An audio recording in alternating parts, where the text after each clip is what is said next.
আসসালামু আলাইকুম সুপ্রিয় শিক্ষার্থীবৃন্দ, আশা করি তোমরা সকালে ভালো আছো। নতুন একটি ভিডিও নিয়ে হাজির হয়েছি ক্লাস 6 এর ইংরেজির জন্য, ইংরেজি ফার্স্ট পার্ট। ইনশাআল্লাহ অন্যান্য ভিডিওগুলো তোমরা পেয়ে যাবে। ইতিমধ্যে তোমরা অনেকগুলো ভিডিও পেয়েছো ক্লাস 6 এর ইংরেজি first part plus math plus science. তো চলো শুরু করা যাক। এই জন্য সাবস্ক্রাইব করতে ভুলবে না, ফুল বইয়ের ভিডিও তোমরা পাবে ইনশাআল্লাহ। তো আজকে একটা কথা হচ্ছে কি, দেখো সিচুয়েশন 1, হ্যাঁ এটা নিয়ে আমরা কথা বলবো আজকে। সেটা হচ্ছে কি, talking to an unknown elderly person. ভিডিওগুলো সিকোয়েন্সলি আছে, তোমরা প্লেলিস্ট ফলো করো, দেখবা লাইন বাই মানে পেজ বাই পেজ আছে। ওকে, তো আমরা এখন কথা বলবো হচ্ছে টকিং টু অ্যান আননোন। আমরা একজন আননোন মানে অপরিচিত বয়স্ক মানুষের সাথে যখন কথা বলবো তখন অবস্থাটা কেমন হয় বা কেমন করে কথা বলা উচিত সেটা আমরা এখন দেখবো। ঠিক আছে, একটা এক্সাম্পল দেখবো আর কি। তো okay, Shimul is a student of class 6। Shimul হয় ষষ্ঠ শ্রেণীর একজন শিক্ষার্থী। She meets an unknown elderly person standing just outside her house.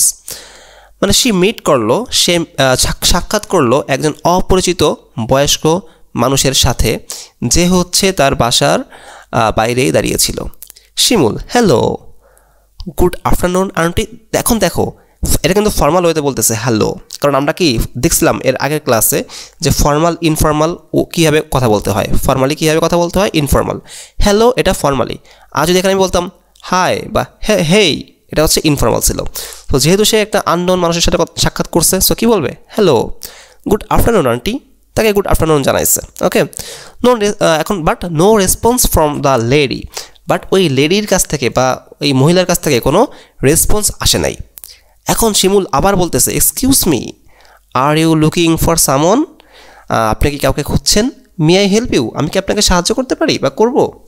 তাহলে দেখো এখানে কিন্তু আমরা গ্রামারও বা স্পিকিংয়ের টপিকসগুলো বুঝতে পারি যে তুমি কি কাউকে যখন বলবা, হ্যাঁ একটা কি জানাবা, প্রপোজাল জানাচ্ছ, আমি কি সাহায্য করব, আমি কি আপনাকে এটা দিব, তখন কি মে বলতে পারি, may I help you.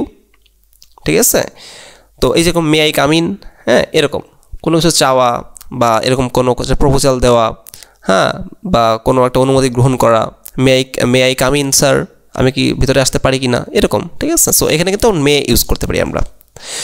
Then aunty বলতেছে, ও হ্যালো, হ্যাঁ মানে ও হ্যালো, আশ্চর্য হয়ে গেছে আন্টি যে তুমি মানে আমার সাথে কথা বলতেছো। Sorry I didn't get you, আমি তোমাকে পাইনি, আমি দুঃখিত। মানে যখন শিমুল প্রথমবার বললো হ্যালো গুড আফটারনুন আন্টি, তখন হচ্ছে আন্টি ওকে বুঝতে পারে নাই যে এখানে সে ডাকতেছে, তাই না? তার মানে সে কোনো একটা বিষয় নিয়ে চিন্তিত ছিল বা ভাবতেছিল এরকম, এই জন্য তাই বললো ও hello, sorry I didn't get you.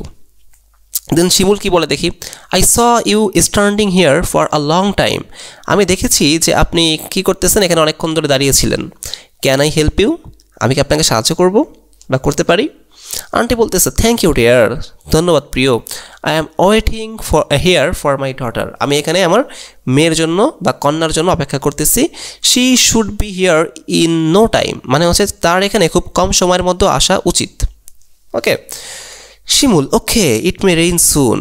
ওকে, কিন্তু খুব দ্রুত বৃষ্টি নামতে পারে বা আসতে পারে। ইট মে রেইন সুন, মে মানে এটা হতে পারে, সম্ভাবনা আছে। ওকে, তো সেই ক্ষেত্রে আমরা মে ইউজ করি।